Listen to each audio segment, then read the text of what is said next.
जय गुरु जी। मुझे बहुत अच्छा लग रहा है आज आप सबके साथ मिलने का मौका मिला है मुझे, और मैं गुरु जी को तो हर पल याद करते हैं और ऐसा मौका कभी कभी मिलता है।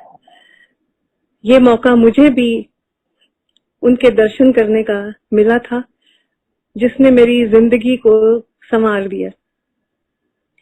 1997 में गुरुजी पंचकुला आए थे, जनरल महाजन के घर ठहरे थे और मुझे मेरे बड़े नजदीकी दोस्त कहने लगे कि हम सत्संग पर जा रहे हैं तो आप भी हमारे साथ चलो। मैंने थोड़ा सा विचार किया, मैंने कहा मैं कभी गई नहीं ऐसी जगह पे, पर मुझे पता नहीं कि कैसा माहौल होगा। उन्होंने मुझे कहा कि एक बार आप चलो और आप देखना कि माहौल आपको बहुत पसंद आएगा और गुरुजी आपसे बहुत प्यार करेंगे। ये सुन के मुझे दिल में बड़ी अच्छी सी एक फीलिंग सी आई और मैं उन लोगों के साथ गुरुजी के मंदिर चली गई। जनरल आहूजा के घर जब हम पहुंचे सेक्टर 2 पंचकुला में, तो वहां पे मंदिर में 100-150 लोग ऑलरेडी बैठे हुए थे और गुरुजी एक खूबसूरत सी चेयर के ऊपर आराम से बैठे हुए थे और बड़ा ही खूबसूरत उन्होंने एक कुर्ता और लाचा पहना हुआ था और एक उनके मुंह पे एक मुस्कान सी थी। मैंने देखा जाके कि संगत को कैसे ये लोग गुरुजी के पास कैसे जाते हैं। मैं एक साइड पे खड़ी होके देख रही थी तो मुझे एकदम से ऐसे लगा कि जैसे गुरुजी किसी की तरफ इशारा कर रहे हैं कि अंदर आ जाओ। मैं अभी दरवाजे पे थी, मुझे लगा कि किसी की तरफ इशारा कर रहे हैं और उनको बुला रहे हैं। मैंने देखा कि और तो कोई खड़ा नहीं था, मैं खड़ी थी और मेरे 2-3 मित्र जो मेरे साथ गए थे वो मेरे पीछे थे। तो वो मुझे कहने लगे गुरुजी आपको बुला रहे। तो मैं बड़ी घबराई, थोड़ी नर्वस थी कि पहली बार सत्संग में आई हूँ और कैसे जाना होता है, कैसे यहाँ का माहौल कैसा होता है और कैसे सारे रिचुअल्स होते हैं। मैं सीधी गुरुजी के तरफ चलने लग पड़ी। अपने आप ही मेरे को जैसे कोई चीज खींचती चली जा रही थी और मैं उनके पास जाके खड़ी हो गई। मैंने देखा था कि एक मेरे से पहले एक आंटी वहां आके उन्होंने प्रणाम किया, गुरुजी के चरण स्पर्श किए और वो फिर जाके संगत में बैठ गई। मैंने भी माथा टेका जैसे हम गुरुद्वारे के बीच में माथा टेकते हैं। मैंने माथा टेका तो मैं उठने लगी तो गुरुजी ने मेरे को बोला, डॉली आंटी इधर बैठ जा। मैं बड़ी हैरान हुई कि गुरुजी को मेरा नाम कैसे पता है। तो वहां पे किसी ने शायद एक आवाज देके मुझे बुलाया भी था।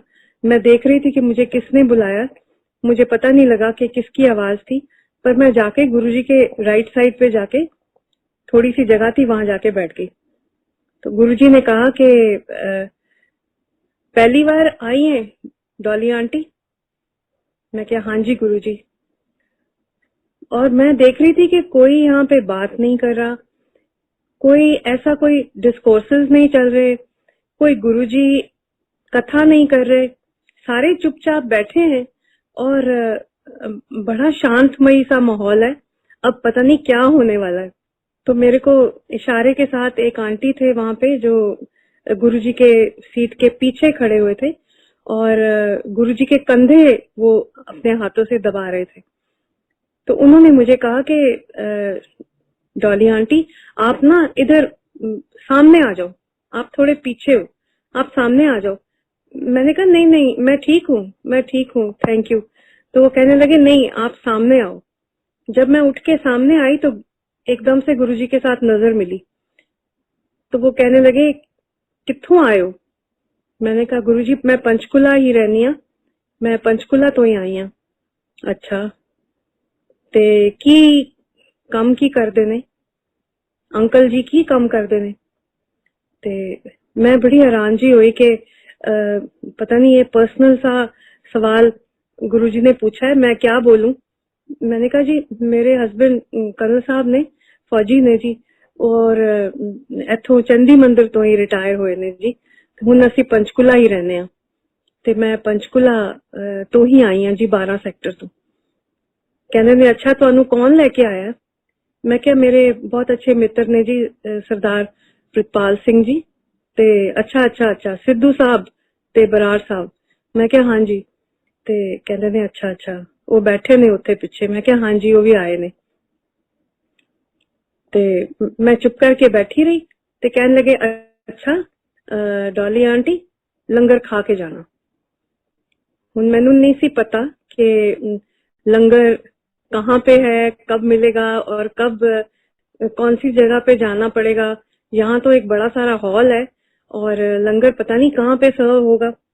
खैर मैं इधर उधर देखने लगी कि शायद प्रितपाल और मेरे दोस्त जसपाल सिद्धू ये बताएंगे मुझे आके कि क्या करना है। अब मैं चुप करके बैठी रही।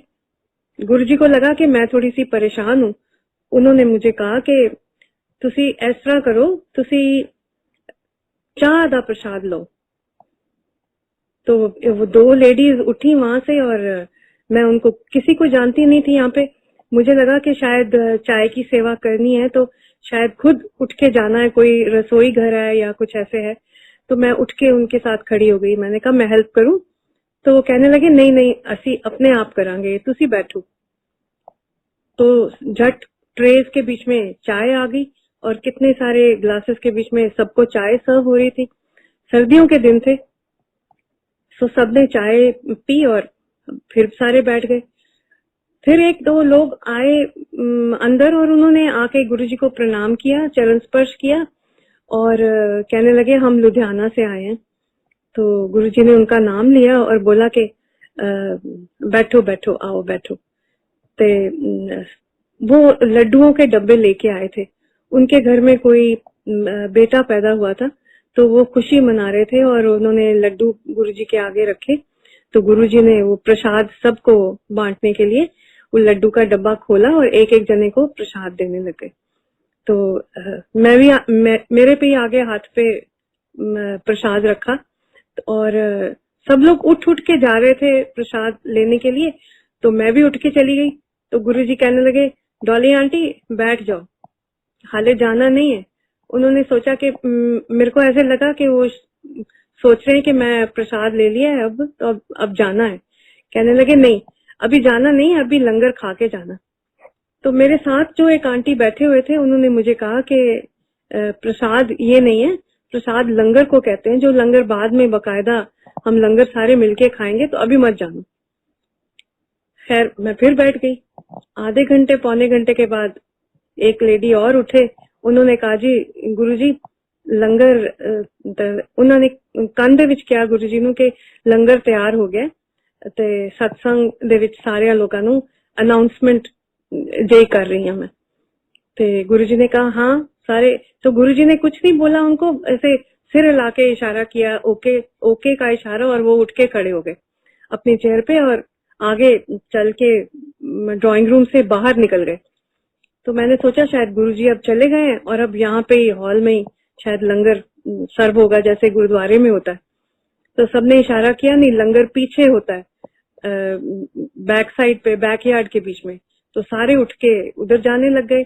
वहां पे बकायदा सबको थालियों के बीच में लंगर, और इतना स्वाद लंगर था वो कि मुझे ऐसे लगा कि मैं किसी गुरुद्वारे में आई हूँ, क्योंकि गुरुद्वारे का लंगर भी बहुत स्वाद होता है। एक दाल थी, चपाती थी और चटनी थी साथ में, बहुत ही टेस्टी। और साथ में सबको पानी का प्रसाद भी मिल रहा था। सबने अपना अपना प्लेट थाली खाई और थाली को जाके और वॉश करके वहां रख दिया। मुझे लगा कि बड़ा ही सिस्टमैटिक सा सबका बिहेवियर है और बड़ा अच्छा लगा मुझे। और मैं लंगर खा के फिर गुरुजी को ढूंढने लगी कि अब पता नहीं वो कहाँ चले गए, पर गुरुजी उस वक्त फिर नजर नहीं आए। पता लगा कि वो अपने कमरे में चले गए। अगले दिन ऐसे हुआ कि मेरे को जैसे एक अजीब सी तलब लग गई कि मैं अगले दिन फिर गुरुजी को के दर्शन के लिए जाऊं। मैं कभी ऐसी जगह पे नहीं गई थी, पर मुझे एक अंदर से एक ऐसे फीलिंग हुई कि मुझे आज भी जाना चाहिए। मैंने कर्नल साहब को कहा कि मैं आज फिर चली जाऊं, तो कहने लगे अगर तुम्हारा दिल करता है तो जाओ, जरूर चले जाओ। पर क्या होता क्या है वहां पे, मैंने उनको सब बताया और मुझे परमिशन उन्होंने दे दी कि जाओ, देखो अगर तुम्हारा दिल करता है। तो मुझे मेरे दोस्तों ने ये कहा था कि गुरुजी की ब्लेसिंग्स जब मिलती हैं तो तुम्हें ऐसा अजीब सा एक आशीर्वाद मिलता है जिसका वर्णन करना बड़ा मुश्किल है। ना तो वो कुछ बोलते हैं, ना कुछ वो ऐसी बात कोई कहते हैं कि तुम्हें लगे कि वो तुम्हारी कोई दुविधा को या तुम्हारे किसी कष्ट को दूर करने के लिए कोई कथा सुना रहे हैं या कोई डिस्कोर्सेस दे रहे हैं। ऐसा कुछ नहीं होता यहाँ पे। गुरुजी का कल्याण करने का एक अजब सा तरीका है। तो उससे पहले मैं अपने बेटे को, मेरा बड़ा बेटा रूमेटॉइड आर्थराइटिस के साथ बीमार हो गया था, तो मैं उसको कनाडा अमेरिका ट्रीटमेंट कराने के लिए लेके गई थी। काफी कष्ट उसने सहा था, तो मेरे मन में था कि किसी तरह मेरा बेटा ठीक हो जाए। ये बात मेरे दोस्तों को भी पता थी कि मेरे मन में एक बहुत अशांति है इस बारे में कि मेरा बेटा ठीक से चल नहीं सकता, आर्थराइटिस हो गया उसको, इतने छोटे से बच्चे को 9 साल की उम्र में बुखार हो गया था और अब वो 15-16 साल का हो गया है, तो कैसे जिंदगी कैसे होगी। तो मेरे दोस्तों को मेरी ये प्रॉब्लम पता थी। उन्होंने कहा कि एक बार गुरुजी से आशीर्वाद लो, हो सकता है उनका प्रताप हो और उनका कोई ऐसा करिश्मा हो जाए कि तेरे बेटे को आशीर्वाद मिल जाए। सो माँ की ममता जाग जाती है उस वक्त कोई ऐसी बात बोले। मैंने कई और तरीके इस्तेमाल भी किए थे, कई डॉक्टर बदले थे, कई अस्पतालों के बीच में इलाज करवाया था, पर मेरा मन फिर भी अशांत था क्योंकि अपने बेटे को तकलीफ में देख के मुझे बिल्कुल अच्छा नहीं लगता था। किसी तरह उसका रोग ठीक हो जाए और वो चलता फिरता नजर आए। तो गुरुजी के पास आने का ये कारण बन गया कि मुझे लगा कि गुरुजी मुझे आशीर्वाद देंगे और मेरा बेटा ठीक हो जाएगा, तो मैं उसके लिए कुछ भी करने को तैयार हूँ। अगले दिन जब मैं गुरुजी के मंदिर में पहुंची तो गुरुजी अभी ड्राइंग रूम में बैठे ही नहीं थे, बाहर ही मिल गए। वो बाहर संगत के साथ बातें कर रहे थे किसी के साथ और वहां ही टहल रहे थे। जब मैं गई तो मैंने प्रणाम किया, चरण स्पर्श किया गुरुजी को, और मैं कुछ बोल नहीं पाई, मुझे बोलने का कोई तरीका भी नहीं पता था कि यहाँ कैसे बोला जाता है। तो गुरुजी कहने लगे, डॉली आंटी आ गई हैं? मैं क्या, हाँ जी गुरुजी। तो कहने ने, आओ अंदर बैठो। तो मेरे साथ साथ ही गुरुजी आगे मुझे ले गए, आगे आप चलने लगे, मैं उनके पीछे पीछे चलने लगी। तो मुझे बिल्कुल अपने पास तक कुर्सी तक ले गए जहाँ पे और लोग ऑलरेडी बैठे हुए थे। तो मुझे अपने साइड पे लेफ्ट साइड में बिठा लिया और कहने लगे कि अंकल जी नहीं आए? मैं क्या, नहीं कर्नल साहब ते नहीं आए गुरुजी। ते कहने कोई गल नहीं, कोई गल नहीं, फौजी भी आ जाएंगे। तो कहने लगे कि जनरल महाजन भी फौजी ने, उन्हां दा घर है ते मैनू नहीं सी पता कि ए किदा घर है। तो उस दिन गुरुजी ने मुझे कहा, डॉली आंटी कोई गाना सुना दे। मैं उस दिन और भी हैरान हो गई कि गुरुजी को कैसे मालूम है कि मैं गाना गाती हूँ। तो कहने लगे कि मेरे को अब एकदम से मैं थोड़ी नर्वस हो गई कि मंदिर का माहौल है और यहाँ पे मैं क्या गाऊं, और मैं कोई भजन गाऊं कि मैं कोई शब्द गाऊं, क्या क्या गाऊं। तो गुरुजी आगे से कहते हैं, तू ना कोई पंजाबी गीत सुना दे। मैं बहुत हैरान हुई, मैं गुरुजी की तरफ देखने लगी और मेरे मुंह से एकदम निकला, हो गुरुजी पंजाबी गीत? तो कहने लगे, हाँ हाँ पंजाबी गीत, लौंग गवाचा गा दे। तो मैं बड़ी हैरान हुई, मैंने कहा पता नहीं गुरुजी क्या बात कर रहे हैं, मेरा कहीं मजाक तो नहीं उड़ा रहे। तो एक आंटी थे वहां पे, उन्होंने कहा कि नहीं नहीं नहीं गुरुजी सब सुन लेंदे ने, गुरुजी जो कहंदे ने ओही भजन कीर्तन बन जांदा और ਅਸੀਂ सारे बहुत एंजॉय करांगे, डॉली तू बेझिझक होके गा। तो एक आंटी फटाफट एक ढोलक निकाल के ले आए, मेरे हाथ में ढोलक पकड़ा दी। मैंने ढोलक अपने आगे रख के मैंने लौंग गवाचा पूरा गाना गाया और गुरुजी ने मेरे को बोला कि तू ना बस गांधी रह, तू बस गांधी रह डॉली आंटी। मैं क्या थैंक यू गुरुजी, तुसी मैनू क्या है गान नू ते मैं बहुत खुश हो गई हाँ, क्योंकि मैनू गाना बहुत अच्छा लगता है। कोई गाने वास्ते कहे ते मेरे को तो रुकिया ही नहीं जाता, कहने ने नहीं तू रुकना ही नहीं, तू गांधी रहना है। उस तो बाद मैं थोड़ी देर दे बाद लंगर दा टाइम हो गया, असी लंगर खाया और सारे इधर उधर हो गए। हुण एक दिन दे विच ही ऐसा माहौल कुछ बन गया, मैनू समझ ही नहीं आया कि ए लोग मेरे ना वाकिफ हुंदे भी मेरे सारे वाकिफ बन गए। और ऐसे लगा कि जैसे सारे ही दोस्त हैं, हम लोग सब एक ही थॉट के और एक ही फीलिंग के साथ गुरुजी के पास आए हुए हैं उनसे आशीर्वाद लेने के लिए। तो हमारा सबका मन एक जैसा था, इमोशनली बाउंड होते हैं जैसे। और सारे मेरे दोस्त बन गए, सारे अंकल, सारे आंटियां, सारे बच्चे। और मुझे बिल्कुल ऐसे लगा ही नहीं कि मैं सिर्फ आज मेरा सेकंड डे है। फिर एक महीना गुरुजी जनरल आहूजा के घर रहे। वो एक महीना पूरा मैं रोज गुरुजी को मिलने जाती थी और रोज शाम मेरे को तलब लगी होती थी कि मैं गुरुजी के दर्शन कैसे करूं। और जिस दिन कभी मैं ना जा पाती तो गुरुजी, हैरानगी की बात यह है कि 10-15 दिन बाद मैं गुरुजी के साथ इतनी फ्री हो गई कि गुरुजी मेरे को टेलीफोन कर देते थे, डॉली आंटी की गल है तू आई नहीं। मैंने बोला कि गुरुजी मेरे को जाना पड़ गया, कहीं मेरा शो था, मुझे जाना पड़ गया, कोई गल नहीं ते कल जरूर आ जाए। ऐसे करके मुझे बुला लेते थे। मैं बहुत हैरान होती थी कि ये ऐसी एक शख्सियत है जिसके सारे इतने दीवाने हैं और सारे उन पे इतना मान करते हैं और इतनी इज्जत देते हैं। एक ऐसा शख्स जो एक पहुंची हुई शख्सियत है, वो मेरे को टेलीफोन करके इतने प्यार से बोल रहे हैं, तो मुझसे तो रहा ही नहीं जाता था। शाम होती थी तो मैं चल पड़ती थी गुरुजी के मंदिर। फिर वो प्यार ऐसे बढ़ता चला गया कि हर फंक्शन के ऊपर, दिवाली हो या बड़ा दिन हो, कोई भी गुरुजी का अपना जन्मदिन हो, हम सारे इकट्ठे होते थे और मैं बकायदा कीर्तन किया करती थी। 2-2, 3-3 घंटे मैं गाती थी बकायदा संगत के सामने। 3-3, 4-4 हजार लोग होते थे। 34 सेक्टर में चले गए गुरुजी, वहां पे भी हम सत्संग करते रहे।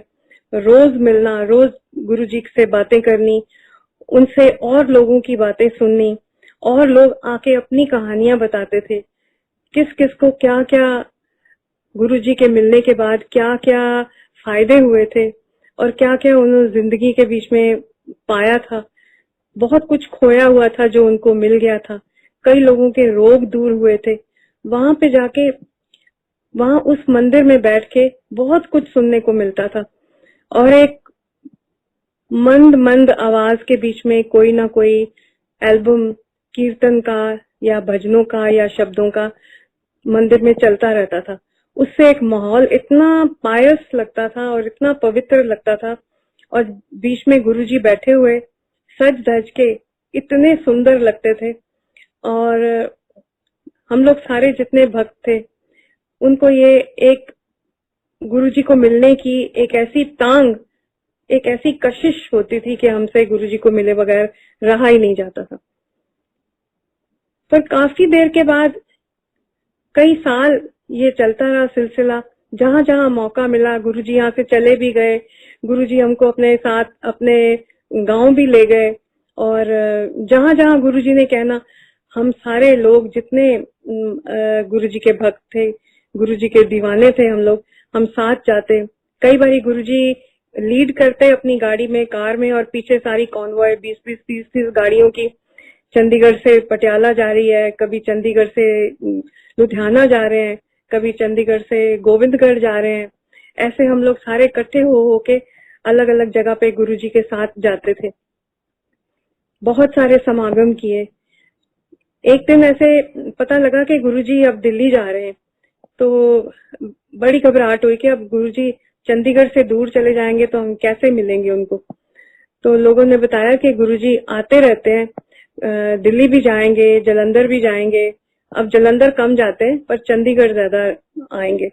तो थोड़ी तसल्ली हो गई। तो जब दिल्ली जाने की बात हुई तो मुझे थोड़ी सी ऐसे लगा कि थोड़ा दूर है, तो मैं रेगुलरली तो गुरुजी को मिल नहीं पाऊंगी। तो दिल्ली सुधा आंटी के घर पहला सत्संग हुआ था, तो मैं गुरुजी को मिलने के लिए गई। तो गुरुजी ने कहा, डॉली आंटी तू क्यों आ गई है? मैं कहा, गुरुजी तुहाडे दर्शन करन आई हां। तो कहने लगे, नहीं तेनों आने की कोई लोड़ नहीं, तेरा कल्याण हो गया। हाथ उठा के उन्होंने, जैसे गुरु नानक देव जी की एक तस्वीर में वो आशीर्वाद दे रहे हैं हाथ उठा के, वैसे ही गुरुजी ने अपना राइट हैंड उठाया और ऊपर करके और मेरी तरफ देख के बोला कि तेरा कल्याण हो गया, तेनों आने की कोई लोड़ नहीं। मेरे को पता नहीं कैसे फीलिंग हुई, एक झटका सा लगा कि अब मेरे को कह रहे हैं कि मैं ना आऊं। मैंने कहा, गुरुजी ऐसे कैसे हो सकता है कि मैं आपको ना मिलूं? कहते नहीं, इतनी दूर आने की कोई लोड़ नहीं। सो मुझे दिल्ली आने से रोक दिया, पर मेरा मन यही था कि गुरुजी को मैं मिलती रहूं, फिर भी मिलती रहूं।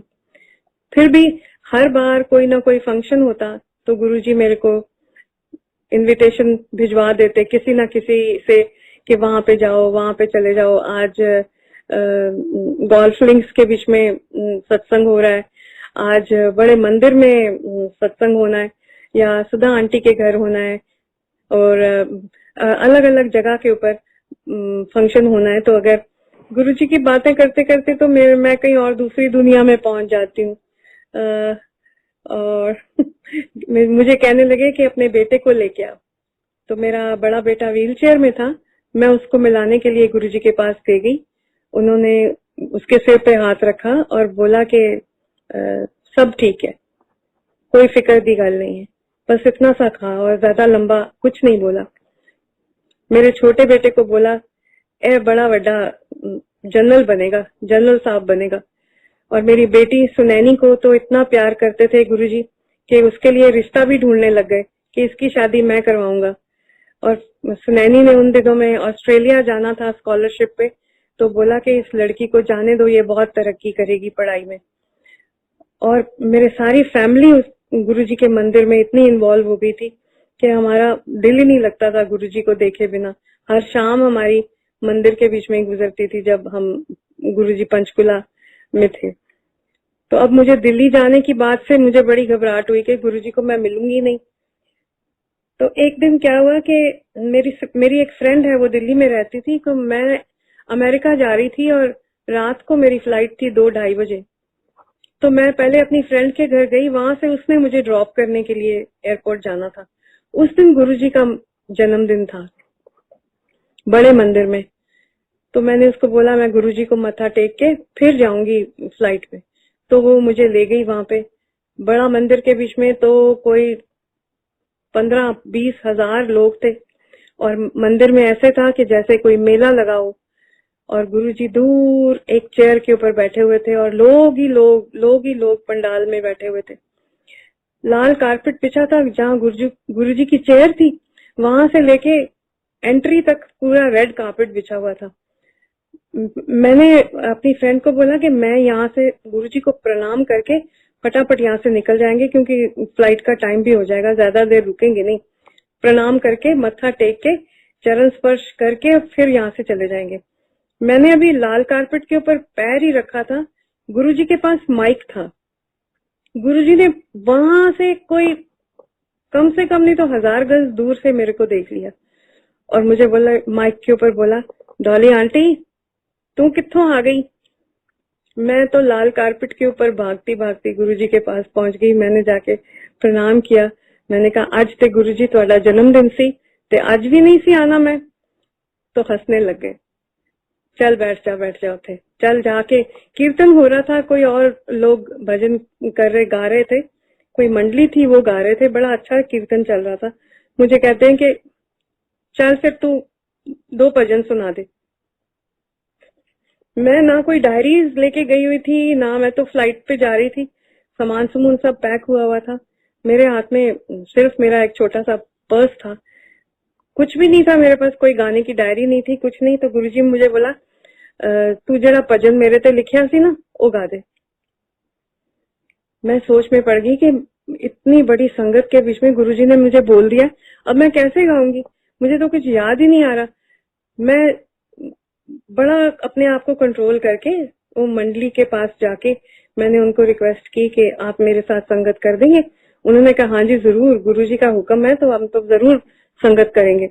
मैं बैठ गई जाके, मैंने माइक आगे रख लिया अपने और मैंने भजन शुरू किया जो मैंने गुरुजी के लिए लिखा था। जब गुरुजी पंचकुला में थे, एक भजन मैंने लिखा था, वो गुरुजी ने रिकॉर्ड भी करवाया चीमा स्टूडियो में, बकायदा एल्बम बना वो और सबको बांटा भी गया। अब वो काफी लंबा भजन था।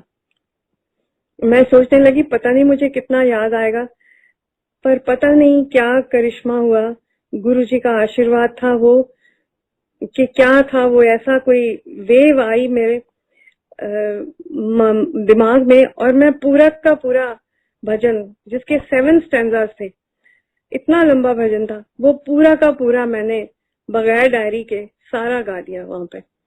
मैं खुद आज भी मैं हैरान होती हूँ कि वो पता नहीं कौन सी ताकत थी जिसने मुझे पूरा का पूरा भजन मेरे से गवा लिया बगैर कंसल्ट किए मेरी डायरी। नॉर्मली ये होता है कि आप कोई भजन बार बार गाते रहो तो याद हो जाता है। वो भजन गा के रिकॉर्ड कर दिया था और वो मंदिर में बजता था। मैंने ऐसे लाइव कभी नहीं गाया था, पर उस दिन वो करिश्मा हो गया तो मुझे पक्का यकीन हो गया कि ये कोई ऐसी ताकत है जिसने मेरे से ये गवाया। तो मैंने गुरुजी को उठ के दोबारा से चरण स्पर्श किए और मैं वहां से जाने लगी तो कहने लगे लंगर नहीं खा के जाएंगी? लंगर ते उत्थे चल रहा है, खा के जाई, अमेरिका दा टूर है, खा के जाई। तो मैं और मेरी फ्रेंड हमने दोनों ने जाके लंगर खाया और फिर हम वहां से गए। पर जब मैं अमेरिका से वापस आई तो मुझे पता लगा कि गुरुजी अब इस दुनिया में नहीं है। तो बहुत बहुत उदासी, अजीब सी एक उदासी छा गई। पर दिल में ये था कि गुरुजी के इतने भक्त हैं, हम गुरुजी को कभी अपने से दूर होने नहीं देंगे। वो हमारे मन में बसते हैं, हमारे घर में बसते हैं, हमारे हर जगह, हमारे घरों के बीच में, हमारी बातों के बीच में वो हमेशा हमेशा हमारे साथ है। मैं दुनिया में जहां जहां भी गई हूँ मैंने गुरुजी के भक्त देखे हैं, गुरुजी के भक्तों को मिली हूँ। पिछले साल मैं न्यू जर्सी गई थी, वहां पे भी मैं सत्संग करके आई। इतना अच्छा वहां पे माहौल था, उन्होंने बहुत ही बढ़िया न्यू जर्सी के बीच में अरेंजमेंट किया था और गुरुजी के भक्त इतने डेडिकेटेड और इतना सुंदर जगह उन्होंने बनाई हुई थी, इतना सुंदर सजावट की हुई थी, ऐसे ही लगा कि गुरुजी सामने ही बैठे हैं। एक लाइफ साइज की बड़ी तस्वीर गुरुजी की लगाई थी, सुंदर पोशाक पहन के वो बैठे हुए थे और ऐसे ही लग रहा था कि जैसे वो हमारे सामने बैठे। तो गुरुजी का एक ऐसा ऑरा था, जो एक बार गुरुजी का भक्त बन जाता था वो कभी भी उनसे दूर नहीं जा पाता। उनकी कोई ऐसी शख्सियत ही ऐसी थी, कोई ऐसी बात नहीं थी कि उनके बीच में कोई आम जैसे गुरु होते हैं वो कुछ ना कुछ मांग लेते हैं या कुछ ऐसे दान करो या ऐसे करना है ऐसे। यहाँ पे कुछ माहौल ही कुछ और था, यहाँ पे सिर्फ सेवा ही सेवा थी। और मुझे ऐसे यकीन हो गया था कि गुरुजी, जिसका मन सच्चा है और गुरुजी को सच्चे मन से जो प्यार करता है उसको गुरुजी का आशीर्वाद मिलता ही मिलता है। सो गुरुजी के आशीर्वाद से मैं जब से गुरुजी से मिली थी तब से मेरे प्रोफेशनल कैरियर में ग्राफ मेरा ऊपर ऊपर ऊपर ही जाता गया और मैं यही समझती हूँ कि मुझे उनका आशीर्वाद मिला था। मेरे बच्चों को, मेरे परिवार को, मेरा बेटा जो बीमार था उसने बहुत अच्छी पढ़ाई करके बहुत अच्छी जॉब की, छोटे बेटे ने उससे भी अच्छी तरक्की की, सुनैनी की शादी हो गई, बड़े अच्छे घर में, बहुत खुश है और सारे परिवार को उनका आशीर्वाद मिला था। और मुझे बस उन्होंने यही कहा था कि तू गांधी रह, जितनी देर तू गांधी रहेंगी तेरा कल्याण होता रहेगा। और ये बात मेरे को उनकी इतनी ज्यादा मेरे मन के बीच में घर कर गई कि मैं कभी बीमार भी हो जाती हूँ तो मन उदास हो जाता है तो मैं कई बार कह देती हूँ बस अब नहीं मैं गाऊंगी। फिर मुझे गुरुजी की याद आ जाती है कि गुरुजी ने कहा था तू गाई जा, बस तू गाई जा। जब मिलना मेरे से गीत सुनने, पंजाबी गीत सुनने, यहाँ तक कि मैं माँ को भी एक बार ले गई। मेरी माँ इतनी मशहूर पंजाबी लोक सिंगर, और मैंने उनको बोला कि मैं गुरुजी को मिलती हूँ मामा, आप मेरे साथ चलोगे? उन्होंने कहा कि तेरी श्रद्धा है इतनी तो चल, मैं भी तेरे साथ चलती हूँ। जब मामा वहां गई तो गुरुजी ने इतना प्यार दिखाया। गुरुजी ने अपना कुर्ता स्पेशली मामा को दान गिफ्ट दिया, मामा की झोली में रखा और बोला कि अपनी बेटी नू हुन गान दो, हुन एन डॉली गाएगी।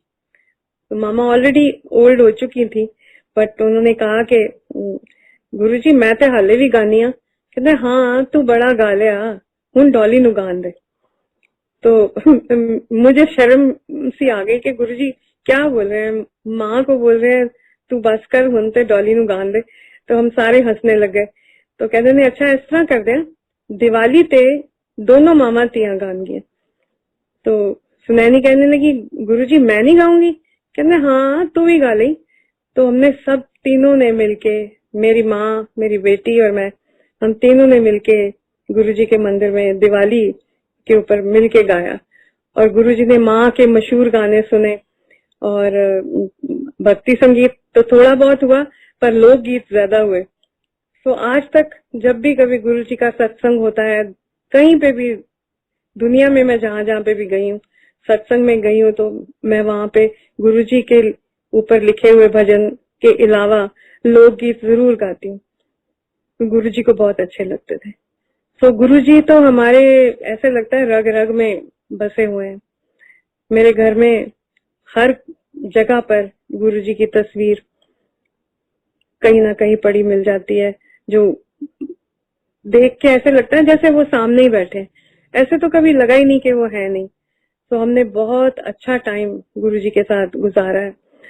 लोगों की बातें सुनने में कई बार बड़ी हैरानगी भी होती थी कि कैसे कैसे लोग परेशान हुए गुरुजी के पास आते थे कि डॉक्टरों ने मना कर दिया है कि अब इनका इलाज नहीं हो सकता। गुरुजी ने इधर बैठे ही उनके लिए मेडिटेशन करनी और उनको ठीक कर लेना, और डॉक्टर हैरान हो जाते थे कि ये कैसे हो गया, ये कौन सा करिश्मा है, कि वो सारी तुम्हारा दुख दर्द सारा वो अपने ऊपर ले लेते थे और हमारा दुख दर्द दूर कर देते थे।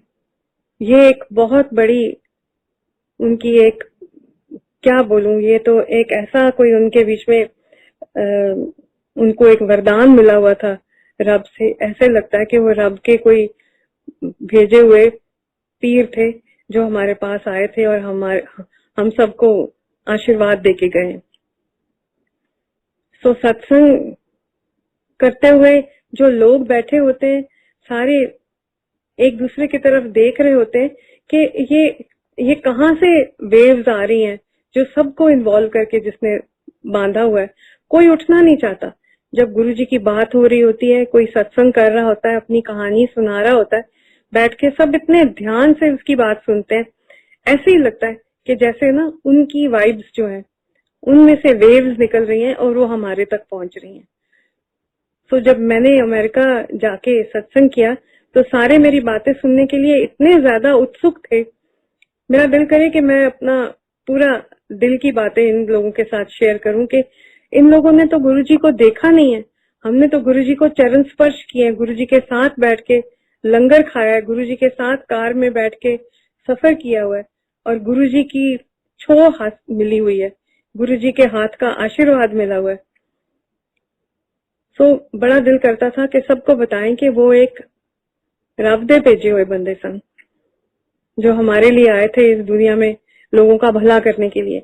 आप मेडिटेशन करके लोगों का भला करते थे।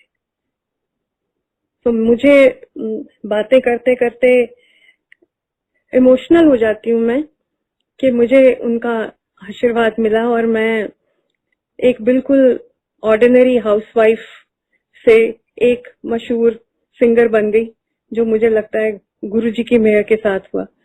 1997 में मैं गुरुजी को मिली थी और 99 में मेरा पहला मशहूर एल्बम जो हुआ अंबर सरे दे पापड़, वो गुरुजी को मिलने के बाद हुआ था। उसके बाद आई नेवर लुक्ड बैक। तो मेरी दिन ब दिन तरक्की हुई और मुझे हर सांस यही लगता था कि मुझे आशीर्वाद अपने गुरु का मिला है, वो गुरु जो हमेशा मेरे मन में रहते हैं। ये किसी को बताया नहीं जा सकता कि तुम्हारे मन में क्या श्रद्धा है। एक डिवोशन जो होती है ये तुम किसी के साथ शेयर नहीं कर सकते, ये कोई दिखावा नहीं है, ये अंदर से आती है फीलिंग। और जब अंदर से फीलिंग किसी के साथ ऐसी डेडिकेशन की हो जाए, एक सिंसियर डेडिकेशन, तो आप बिल्कुल अपने आप को रोक नहीं सकते उस शख्स के साथ, उस गुरु के साथ प्यार करने को। कई बार ऐसे होता था कि गुरुजी को मिलके आते थे तो गुरुजी के चरणों के स्पर्श के बाद एक खास खुशबू जो आती है, जिन लोगों ने गुरुजी के दर्शन किए हैं, गुरुजी के मंदिर गए हैं, उनको पता होगा, एक खास वहां पे भीनी भीनी खुशबू होती है। वो खुशबू, कई बार मैं मंदिर से गुरुजी को मिलके घर आ जाती थी, आधी रात मुझे वो खुशबू आ जाती थी, मैं एकदम उठ के देखती थी गुरुजी कहाँ है, ऐसे लगता था कि मेरे आसपास हैं कहीं। और कई बार मैंने देखा कि मैं घर के अलग अलग जगह पे बैठी होती थी और कोई काम कर रही होती थी तो मुझे एकदम से वो खुशबू आती थी, एक जैसे कोई कनेक्शन बन गया था गुरुजी के साथ। कहीं पे भी बैठे हो, उनका ऑरा जो था वो ऐसा था, कहीं पे भी बैठे हो तुम उनको फील कर सकते थे। कई बार ऐसे हुआ कि गुरुजी के फंक्शन के ऊपर जाने के लिए उन्होंने मुझे कहा कि डॉली आंटी, सारे लोग अपनी अपनी गड्डियां में जा रहे ने, तू मेरे नाल आ जा। मैं गुरुजी के साथ बैठ के उनकी शेवरलेट गाड़ी के बीच में 2-3 जगह पे उनके साथ ट्रैवल किया और सारी रास्ते वो मेरे से कोई भजन या कोई गीत वो सुनते रहना उन्होंने। आज केड़ा गाना लिख के ले आई है, और मैं रातों रात गाने लिखने लग गई। मैं कई बार ऐसे होता था कि मैं आधी रात को गुरुजी की वो खुशबू आई है, उसके बाद मैं सो ही नहीं पाती थी, मैं कुछ लिखना शुरू कर देती थी, तो मेरा गीत बन जाता था और मैं अगले दिन जाके गुरुजी को सुना देती थी। तो मुझे पूछते थे आज केड़ा गीत बना के ले आई है, तो मैंने सुनाना तो ना कहना ठीक है, हुन चीमा स्टूडियो जाके एनू रिकॉर्ड करा दो। और गुरुजी ने एल्बम बनवाए और सारे संगत में वो बांटे गए, कई 2-4 हजार शायद एल्बम चीमा बाजी ने बना के दिए थे।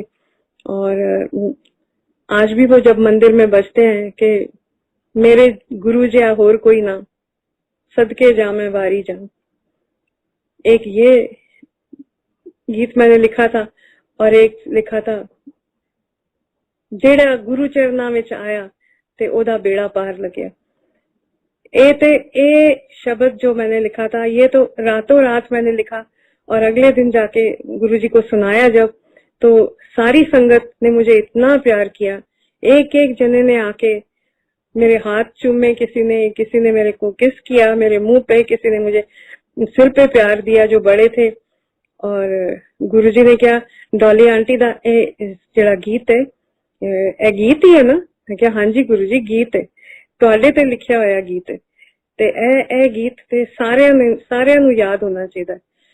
तो जब चीमा पाजी बना के हमने रिकॉर्डिंग की, मैंने और मेरी बेटी ने जाके स्टूडियो में रिकॉर्डिंग की, तो एल्बम फटाफट 1 हफ्ते में एल्बम तैयार हो गया था। गुरुजी ने अपने हाथ से सत्संग के बीच में एक एक जने को खुद अपने हाथ से बांटा, जैसे कि कोई प्रसाद देते। प्रसाद से एक बात याद आ गई कि एक बारी मैं गुरुजी के मंदिर जा रही थी, तो मैंने सोचा आज सब लोग, कभी कोई लड्डू लेके आता है, कभी कोई बर्फी लेके आता है, मैं सूजी का हलवा बना के गुरुजी के लिए लेके जाऊंगी। मेरे पास एक बड़ी कढ़ाई थी, कोई 2.5-3 किलो सूजी जिसमें आ सकती थी, वो बड़ी कढ़ाई थी। तो सुनैनी की किसी जन्मदिन पे मैंने वो खरीदी थी, तो वो मेरे पास पड़ी थी, वो मैंने उसके बीच में सूजी का हलवा बनाया और मैं उठा के गाड़ी में रखवा के मेरे छोटे बेटे ने उठाई और हम गुरुजी के मंदिर ले गए। तो जब वहां पहुंचे तो मैंने सोचा ये लंगर के टाइम पे सबको सर्व किया जाएगा कि कैसे करेंगे, पर गुरुजी भोग लगाएंगे उसके बाद ही होगा। तो मेरे को आंटी आहूजा ने बोला कि नहीं, ये जो कढ़ाई है पहले गुरुजी के पास लेके जानी पड़ेगी, गुरुजी के पास लेके जाओ और फिर उसके बाद जैसे गुरुजी बोलेंगे। तो कढ़ाई 2 जनों ने उठाई और गुरुजी के राइट साइड पे नीचे फ्लोर पे रख दी, जमीन पे रखी उन्होंने। तो बोला कि ए कित्थों आया भाई प्रसाद, कित्थों आया? तो मेरे बेटे ने कहा गुरुजी मामा बना के लाइए। अच्छा डॉली आंटी बना के ले आई। तो कहते कितने है डॉली आंटी। मैं पीछे पीछे आ रही थी तो मैं गई तो कहने ने सारा आपने आप बनाया। मैं क्या हाँ जी गुरुजी। तो गुरुजी ने क्या किया, फटाफट वो गरम गरम ही था अभी, वो गरम गरम प्रसाद ही, जो जना आए लाइन में लगे हुए थे लोग, क्यों बना हुआ था, जो आए गुरुजी उसको अपने हाथ से कढ़ाई के बीच में हाथ डाल के अपने हाथ से देने लग गए। मेरी धड़कन बढ़ गई कि इतने सारे लोग हैं, 200-300 लोग हैं, प्रसाद कहीं कम ना हो जाए। बट आप हैरान होगे सुन के कि प्रसाद कम हुआ ही नहीं। जितने लोग आए सब ने प्रसाद खाया और गुरुजी इतना भर भर के हाथ से दे रहे थे कि मैं घबरा रही थी, पर प्रसाद फिर भी सबको पूरा आया।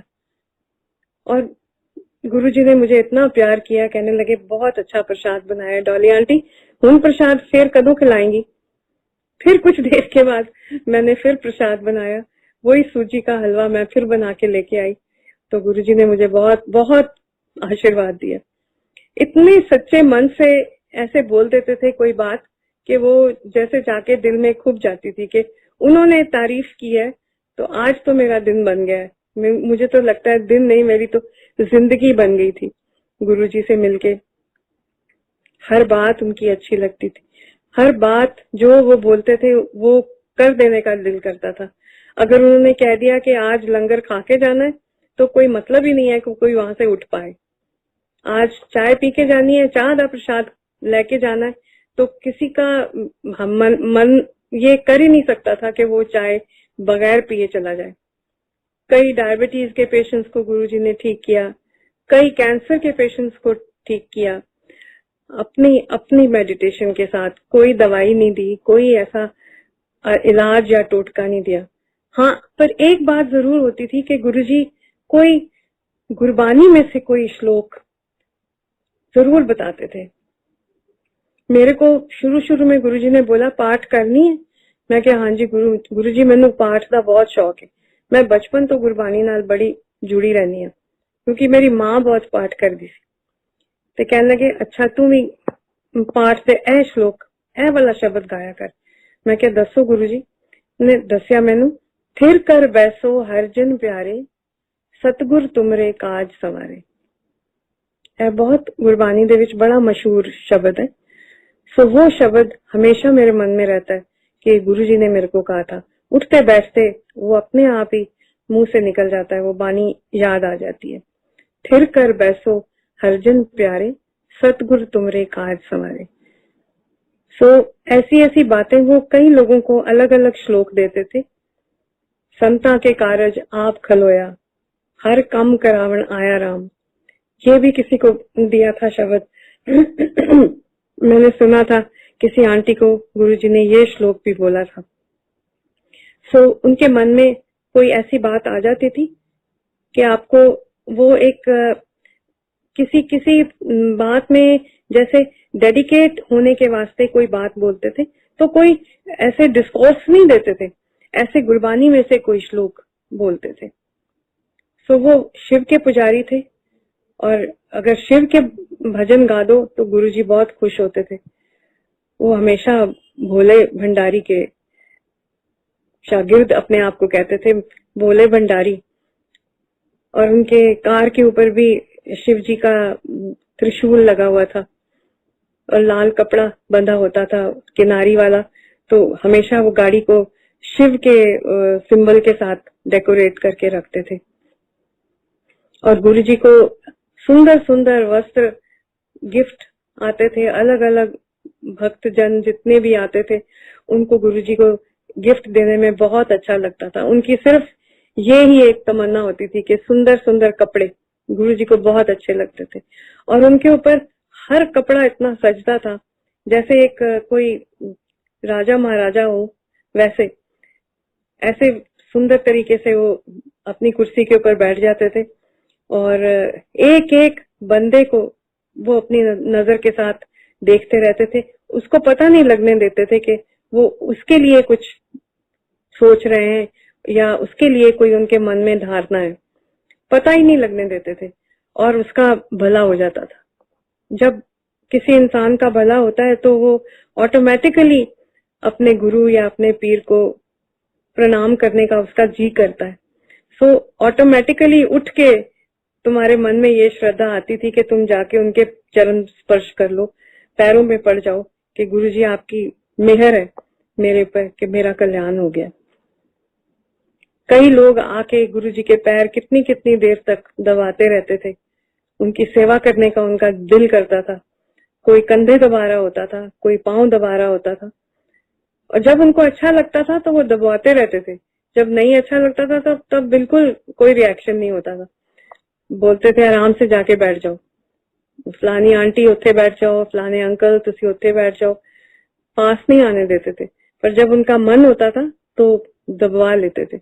ऐसे लोग दुनिया में कम आते हैं जो लोगों का भला करने के लिए आते हैं, वो कोई रब के भेजे बंदे होते हैं। सो लाख लाख प्रणाम हमारे प्यारे गुरुजी, हमेशा हमारे मन में रहेंगे जब तक हम जिंदा है। मेरे मन की तो यही श्रद्धा है, और मैं सारे अपने सत्संग में आए हुए भक्तों को बोलूंगी कि गुरुजी के लिए कभी मन में द्वेष ना रखें। वो एक बहुत सच्चे और सुच्चे इंसान रब के भेजे हुए थे। जय गुरुजी।